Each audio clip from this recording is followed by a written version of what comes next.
show.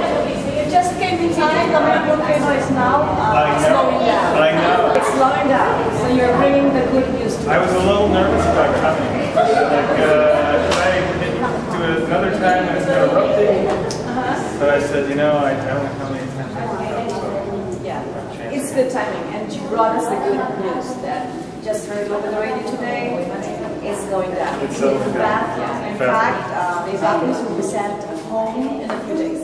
Great. That's great news. That's very good news. So you should be coming here often then. Okay. Because you bring with you the good news. Okay. That sounds like an invitation to me. It is. Okay. How was your flight in? It's been cloudy, so how was the flight? I actually flew in on the 30th. Oh, so you already here? I've been here for 3 days. Really? So how was it? How was your... It was about 28 hours door to door. From it was at my parents' house to the airport to Guam to Manila to Legazpi to the hotel. 28 hours. It was a long trip. It is a lot. So I hope it's worth it. It's very much.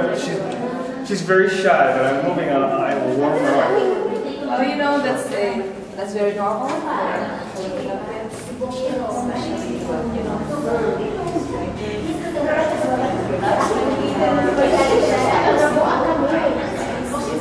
Well, I'm used to it because I have 25 kids, right? So when I visited, and I had one child that was outgoing from the very beginning, and all of the other ones shy.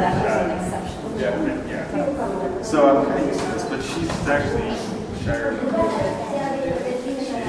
She wanted to shake my hand, she wouldn't look at it.